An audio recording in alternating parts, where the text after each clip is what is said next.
नमस्कार, मैं डॉक्टर निवेदिता आज आपसे बात करूंगी कि अस्थमा के पेशेंट्स को किस तरह की एहतियात लेने की ज़रूरत है, क्योंकि सर्दियों का सीज़न आ चुका है और सर्दियों में अस्थमा की परेशानी बढ़ जाती है।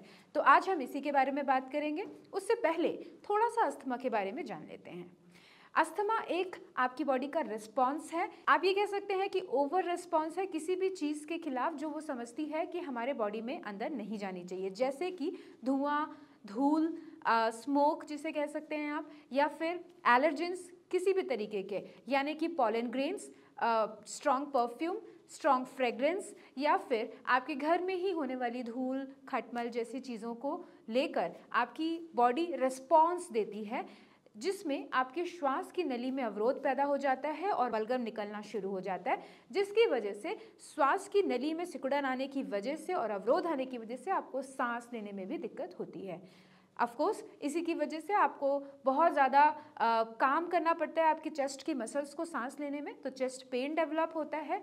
बलगम को निकालने के लिए बार बार आपकी बॉडी प्रयास करती है, जिसकी वजह से आपको खांसी होती है। ये कुछ साइन एंड सिम्टम्स है जिससे आपको पता चलता है कि आपको अस्थमा है और आपको इसकी ट्रीटमेंट्स प्रॉपर लेनी चाहिए या लेनी पड़ती है। अगर नहीं लेंगे तो आपकी बॉडी में ऑक्सीजन लेवल धीरे धीरे नीचे गिरने लगता है और ये बहुत ही ज़्यादा खतरनाक भी साबित हो सकता है। तो सर्दियों के सीज़न में ये सबसे ज़्यादा आपको परेशानी देखने को मिलती है। जो पेशेंट्स अस्थमेटिक हैं उनकी ये परेशानी कई गुना बढ़ जाती है जब सर्दियाँ आती हैं तब।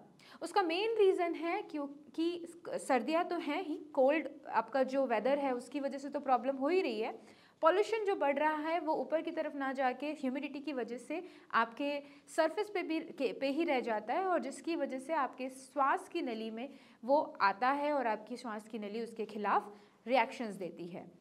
इसी के साथ में हवा में शुष्कता आ जाती है, जो एक मेन कारण है आपके अस्थमा को ट्रिगर करने का। तो इन सब चीज़ों को जब हम देख लेते हैं कि ये सारे रीजंस हैं, तो जैसे मैंने आपको पहले बताया कि निदान परिवर्जन करना, यानी कि कॉज को छोड़ना या कॉज को अवॉइड करना ही मेन आप चीज़ कर सकते हैं अस्थमा को अवॉइड करने के लिए। तो आप ऐसे ही कौन कौन सी चीज़ें करें जो सर्दियों में, स्पेशली अगर विंटर्स आने वाले हैं या आ चुके हैं, तो आप ऐसी कौन सी चीज़ें करें जिससे आप अस्थमा के अटैक से बच सकें या अपने प्रियजनों को उससे बचा सकें।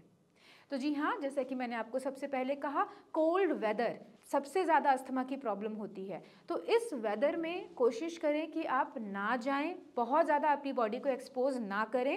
विंटर्स में, एक्सट्रीम विंटर्स में स्पेशली सुबह सुबह जब जो अर्ली मॉर्निंग का टाइम होता है और इवनिंग में सबसे ज़्यादा ठंड बहुत ज़्यादा होती है, तो इस टाइम पे जिन लोगों को आदत है मॉर्निंग वॉक करने की या इवनिंग वॉक करने की, वो अवॉइड करें। आपको कोई भी एक्सरसाइज, कोई भी योगा, कोई भी प्राणायाम करना है अपने घर के वार्म वेदर में ही करें, ताकि आपको जो सडन कोल्ड की वजह से या फिर एकदम ठंड जो आ जाती है उसकी वजह से आपकी जो मसल में स्पैज्म हो रहा होता है, मसल स्पैज्म यानी कि सांस की नली में कई बार ठंड की वजह से सिकुड़न आनी भी शुरू हो जाती है, तो ये सिकुड़न नहीं आएगी और ये अटैक आपको आप अपने शरीर को लाने से आप बचा सकते हैं।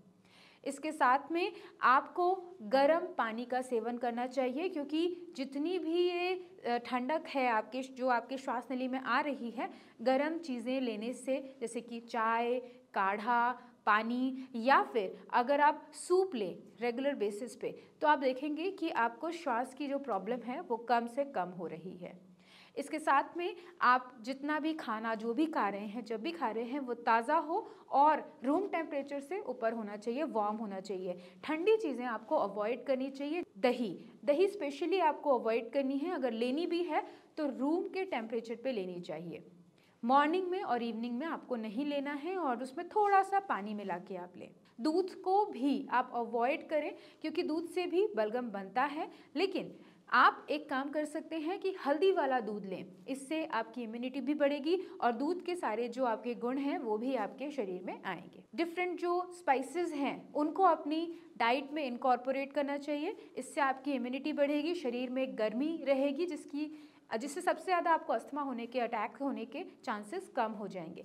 इन स्पाइसेस में जो मेन स्पाइसेस हैं वो है काली मिर्च, सौंठ, हल्दी, अजवाइन, मेथी। इन चीज़ों को आप रेगुलर बेसिस पे यूज़ करें तो आप देखेंगे कि आपकी प्रॉब्लम्स रिजॉल्व हो रही हैं। अगर हो सके तो घर में ह्यूमिडिफायर लगाइए। ह्यूमिडिफायर मतलब जब ठंड बढ़ती है तो हवा में शुष्कता आ जाती है, जिसकी वजह से आपको सांस लेने और छोड़ने में मुश्किल आती है। ह्यूमिडिफायर की वजह से आपके जो घर का एटमॉस्फेयर है एटलीस्ट वो आप मेंटेन कर पाएंगे और उस शुष्कता को आप मेंटेन कर पाएंगे, मतलब उस शुष्कता को आप ठीक कर पाएंगे।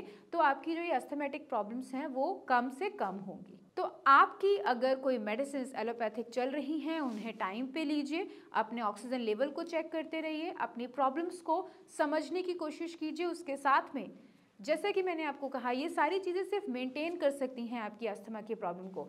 अगर आपको इससे निजात पाना है तो आपको सिर्फ और सिर्फ अपनी इम्यूनिटी पे काम करना होगा, और ये इम्यूनिटी पे काम आप Ayurvedic medicine, Ayurvedic herbs, Ayurvedic diet से कर सकते हैं। आयुर्वेदिक मेडिसिन्स आपकी इम्यूनिटी को मॉडरेट करती हैं, यानी कि मॉड्यूलेट करती हैं। आपकी इम्यूनिटी बहुत ज़्यादा अगर बढ़ जाती है तो आपको ऑटो इम्यून डिसऑर्डर्स हो सकते हैं, और बहुत कम अगर हो जाती है तो आप प्रोन हो जाते हैं इन्फेक्शियस डिजीज़ के। तो ये सबसे ज़्यादा इम्पॉर्टेंट है कि इम्यूनिटी को एक मॉड्यूलेट अमाउंट में, मॉडरेट अमाउंट में ठीक किया जाए, तभी आपकी बॉडी सही तरीके से रिस्पॉन्स देगी और आपके अस्थमा की कंडीशन को जड़ से ठीक कर पाएगी।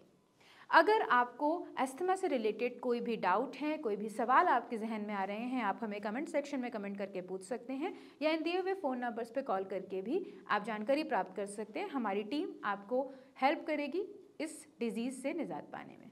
धन्यवाद।